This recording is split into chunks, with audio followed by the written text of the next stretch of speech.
Swaddy Cup and welcome to Thaiger Today. Today is World AIDS Day and we've got some information about that in the bulletin coming up.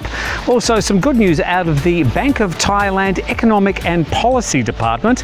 Compared to the same time last year, exports are up 13.4%. Tourism, can it keep on going up like this? It's up 20.9%. All right, some good news out of the Bank of Thailand. Let's check today's other main news stories. The government hasn't made a final decision about the Thepa coal-fired power plant project, according to the PM yesterday. At the same time, an opposition group is promising to carry on its campaign against the project regardless of the government's crackdown on protesters this week. Prayut says the government still has an open mind on the construction of the controversial 2,200 megawatt coal-fired power plant in Songkhla's Thepa district, as the National Energy Policy Council was still considering the project. Former world junior champion Tunya Sukcharon from Nakhon Si Thammarat has won a gold and 2 silver medals for Thailand at the IWF World Championships in Anaheim, US. Chirapan Nantawong earned Thailand a bronze in the same category. Thailand also won a silver from Wittoon Mingmun in the men's 56 kilogram, beaten to the gold by just 1 kilo.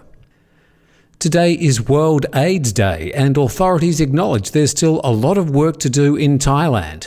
The AIDS Access Foundation reports that the HIV infection rate among pregnant women and 21-year-old male army conscripts is a particular problem because the infection rates haven't dropped in the past 5 years. They estimate that about 5 people in Bangkok catch HIV every day.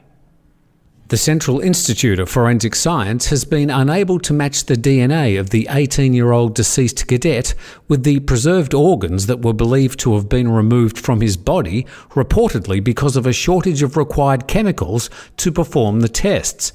Pakapong, an 18-year-old first-year student at the Armed Forces Academy's preparatory school, died on October the 17th in what his family believed were suspicious circumstances. Prime Minister Prayut Chan-o-cha led his 18 new ministers to have an audience with His Majesty the King to take their oaths of allegiance before the King at the Dusit Palace. The new cabinet lineup received royal endorsement a week ago.